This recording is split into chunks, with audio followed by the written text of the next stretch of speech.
Springfield, Virginia.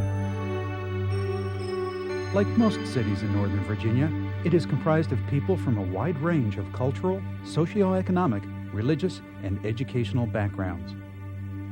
Good morning, boys and girls, and welcome to Mr. Davis's neighborhood. This Springfield neighborhood is no exception. Mr. Davis is the principal of Garfield Elementary School on Old King Mill Road. Here you can find students from all over the world who are at very different mental, physical, and emotional levels. The school staff and community members have worked together to implement programs which capitalize on this diversity and make it a place where every child can succeed. The school theme is Think Success, Plan Success, and Achieve Success.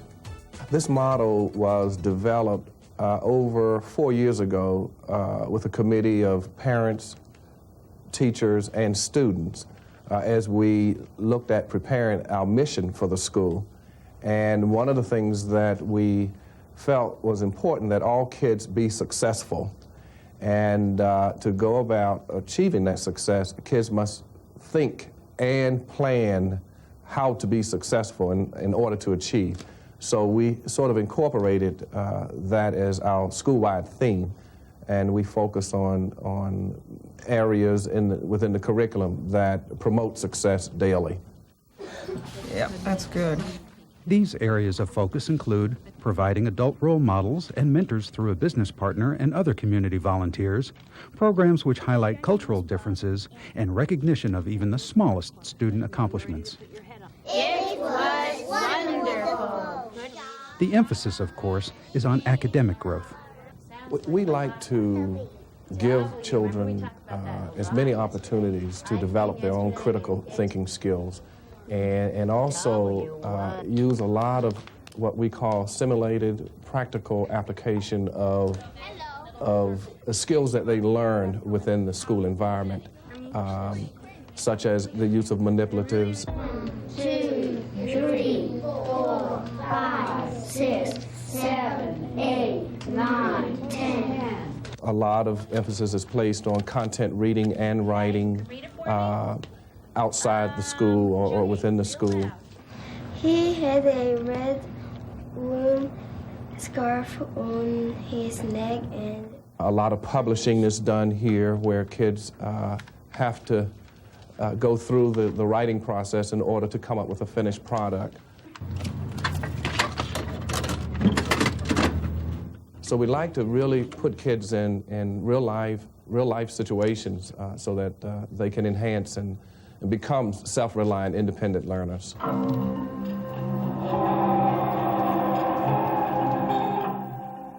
This lesson uses technology to integrate social studies and language arts.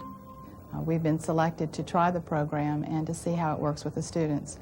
There will be a section called Pyramid by David Macaulay, the book, and you will see the students interacting with the video disc player and the teacher being able to ask students questions and then stop the video disc player in the middle and continue with the lesson referring to the book.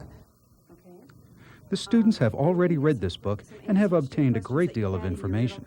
The sights and sounds provided by the Laserdisc, however, present a whole new perspective.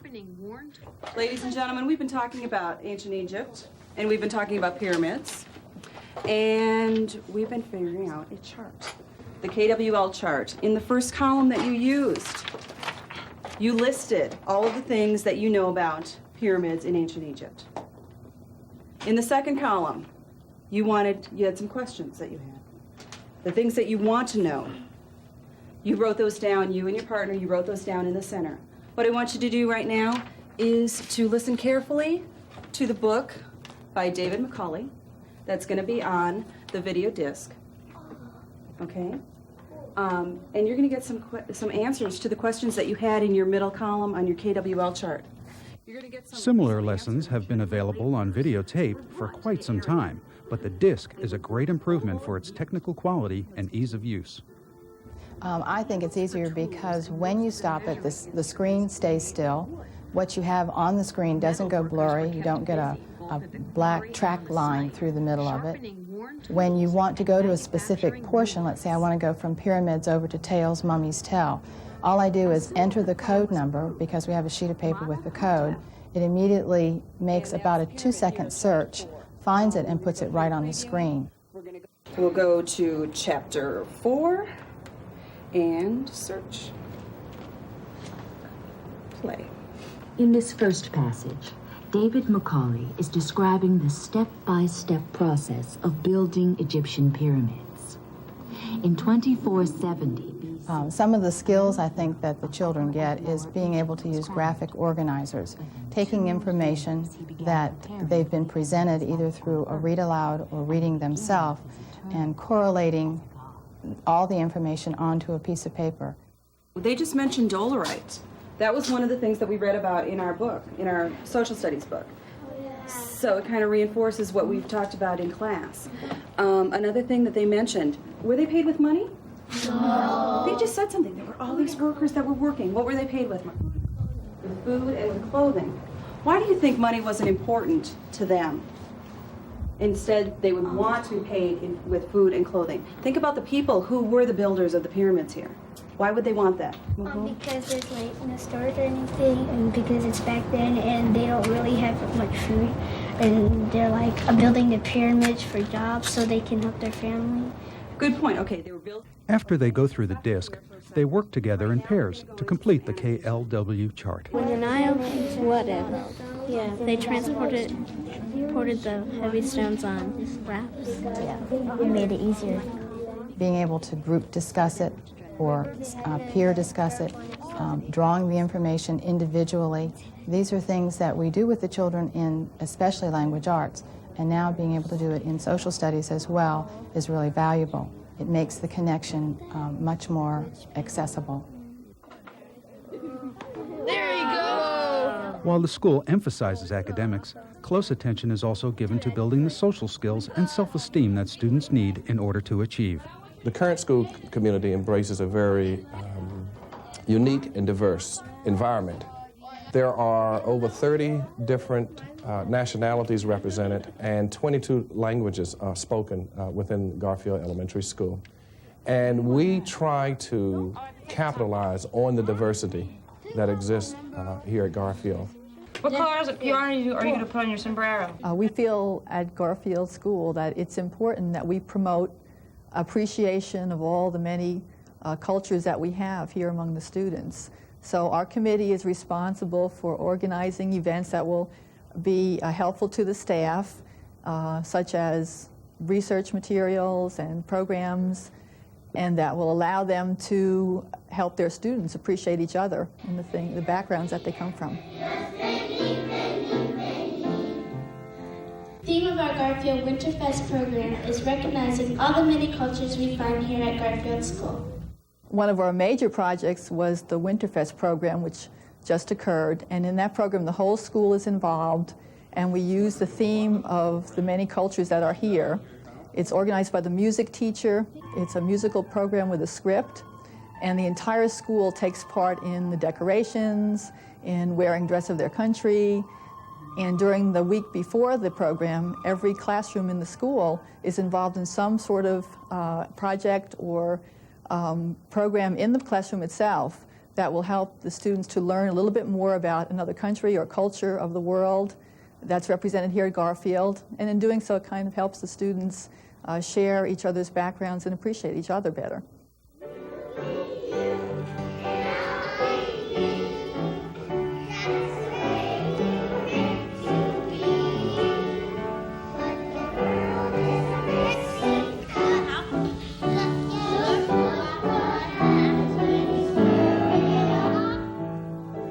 Have a large ESL population here, and for them it's extremely difficult when they come to the school, especially when they're coming right from another country. The school may look very different than the schools in their home countries. Some of them do not understand any of the English language, and some just a little bit. So if you can picture yourself in a room where there is language going on and talk and you can't understand a thing, it's a very frightening experience for a new student. So we try to buddy the students up with a student in their classroom who will show them the school routine and help them feel a little bit comfortable during the first week.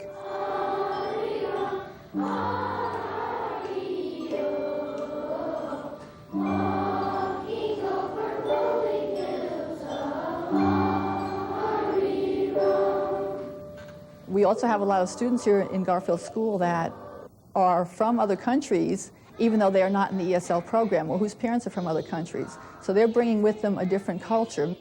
So it's a little bit different here, and it takes a little bit of time to adjust. And if we're aware of these things, if teachers are aware of these things that the students bring with them, then we can better help the student to learn, and we can appreciate what they are going through and maybe make things a little bit easier for them. I come from Cambodia. It is located in Asia. Here it is right over here. Here's a scarf made by hand. Here's a dress that Cambodian ladies wear when they're doing their housework.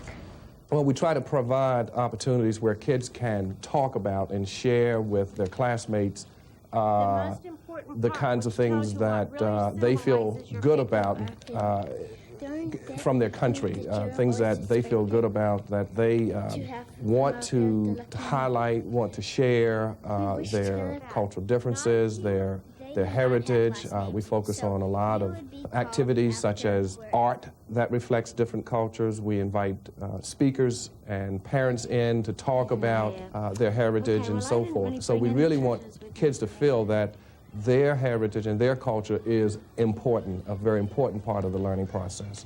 Hi, my name is Suzanne Roseland. I am from Sweden. This is the dollar horse. It is made in Dalarna. We're going to make a dollar horse just like this one by folding paper and cutting and pasting. Dollar horses were toys. That's how they began in Sweden, and now every family has to have one. They're used for good luck. We have a program here entitled Non-Categorical. And this program has been here for about 15 years. It was one of the first programs in the county that would address the needs of children with multiple handicapping conditions. And we really try to involve the children that have special needs within the regular student population in all activities, such as assemblies, such as lunch, such as math and science, or reading and writing, or social studies. We want the children to feel a part of the entire school community.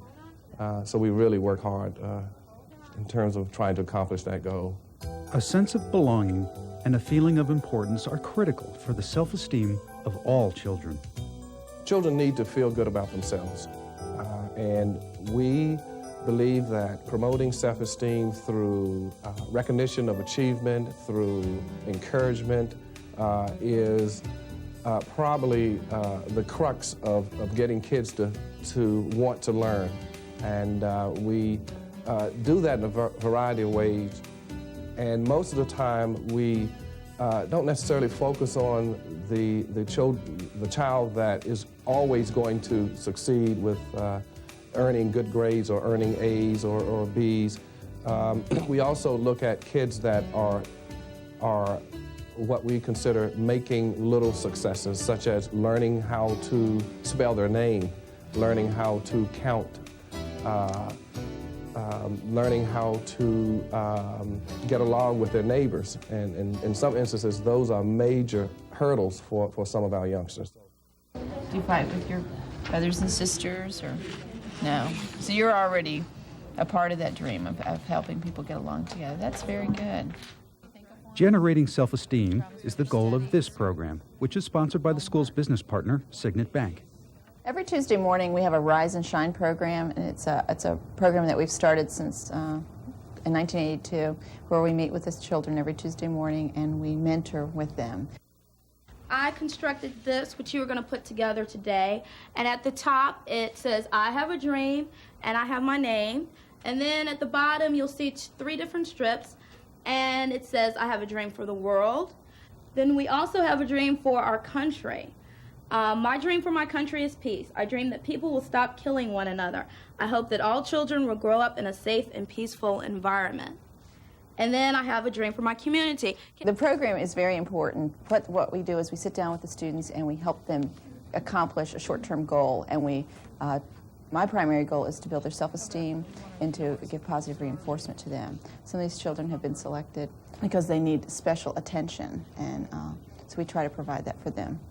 If you could have anything for the United States, what would you wish? No more pollution. No more pollution? Great, put it down. I want people to recycle, stop taking drugs, for people to stop violence. Very good. Oh, that's a nice dream. Some of the volunteers have seen dramatic changes in the behavior of the students. In 1992, Signet was nominated for the Phi Delta Kappa Fraternal Award. It's the Friends of Education Award. We were nominated for our Rise and Shine program, and I believe that we were awarded that due to the response, the package that Garfield put together. They had testimonials from the students about how their lives had been affected, and also notes from the parents about the changes that they had seen in the students. This is for the country, and this is for the world. What do you think about something that might be good for the country? No more people killing each other. Garfield was hoping to get a partner, and Signet was a perfect partnership because their schedule and their management allowed their workers to come to the school they were very flexible in their hours. Mainly they come in the morning before school and before work to work with this program, but their management was very flexible in allowing them time to come whenever it was necessary or needed. He said to his friends, right, can believe it. Will you help me? It's usually right after the Rise and Shine. We have an Adopt a Classroom program where each volunteer is assigned to a classroom, and they work usually with one student that needs specific help, and so that the teacher can focus on the rest of the classroom. Because if that volunteer is not there, it really drags down the whole class. Will you help me do the cooking? Ask not what Signet does for the Garfield, but ask what Garfield does for Signet, because time and time again the employees come to me and let me know that they get so much from this. They look forward to coming to the school, and they decorate our offices with their artwork, and we really, it adds a new dimension to our workplace, and it's really, truly makes us more productive at work. So we're very, very proud to be a partner in education, and it is truly a partnership. You're supposed to say check. Go. Or check. It's check. To produce Garfield's desired school environment, the staff has implemented a program which brings students of different grade levels together in an informal setting. Hi, my name is Sean Mooney, and I am in a group of kids who were in Treasures from Trash Committee at Garfield School. Treasures from Trash Committee is a committee where you take trash, like paper, and make it into things like boats and hats. Also, one of us made a peanut game where you take a styrofoam cup and yarn and tie it around a peanut. And you have the peanut hanging, you throw it up, and try to catch the peanut in the cup. Now Rebecca has some other things made out of trash. My name is Becky Brown, and I have some stuff like snow globes where I use tin foil and water and tin foil from my Christmas chicken, and a little twig from my Christmas tree into a baby food jar, and you can shake it up and make a snow globe. I also have here some extra tin foil, which I made a sculpture out of. Student Cooperative Association is the organization of all the students in Garfield, and we sponsor different activities throughout the year. One of the main activities that we sponsor is committees, and committees are really interest groups made up of all the 4th, 5th, and 6th grade students, where they can work informally together in very small settings with a staff member. And staff members themselves decide what committees they want to sponsor based on their own interest and hobbies. They always say one man's trash is another man's treasure, so we decided to use that as our theme for our committee. And the children have enjoyed it. They have done a lot of things with trash that they would just normally throw away, and come quite excited about seeing that things can be reused. Hi, my name is April, and I took trays from the cafeteria and made sewing cards. And what you do is you take this string and you go in and out the holes. Hi, my name is Mickey, and I made sewing cards out of lunch trays from the cafeteria. What you do is you make a design and punch holes for the string. You take tape and put it around here like a shoelace, and then it's easier to weave it inside and outside holes. But they are interest groups, and the committees themselves have activities that may lead to hobbies that the children might establish. Some of the groups in the past have been stitchery, WGES, signing, calligraphy, Spanish, physical fitness. Every year, teachers decide what committees they themselves would like to sponsor. I think it's especially important to have these activities in our school. We have 9th, 4th, 5th, and 6th grades, as well as the NCE classes that also participate. In this way, we get acquainted with a lot more students than we ordinarily do in our everyday school life. And we also work with a lot of staff members that we wouldn't get to work with otherwise. And it is a real interesting, informal time to get together. And they really look forward to coming and seeing these other children. So it's a real nice group feeling, and we enjoy it too. The officers of the SCA are responsible for the production of a weekly closed-circuit television program. One of the most popular segments on WGES is Mr. Davis's Neighborhood. Sounds yummy. Now let's take a visit to Mr. Davis's neighborhood. Okay. Now we need to get set up for Mr. Davis's neighborhood. Where do you want the kids? Do you want them on the floor? On the floor. Okay. Ladies, want to help me get set up? Mr. Davis's Neighborhood is a very, very special program that we sponsor daily through our closed-circuit TV program. And it's really a takeoff from Mr. Rogers, so to speak. I invite children to visit with Mr. Davis to talk about anything that they want to talk about or to share anything that has happened to them that in the classroom, such as a project that they wanted to share with Mr. Davis as well as the entire school population. Good morning, boys and girls, and welcome to Mr. Davis's Neighborhood. It's a beautiful day in the neighborhood. It's a marvelous day in the neighborhood as Mr. Davis takes off his sweater.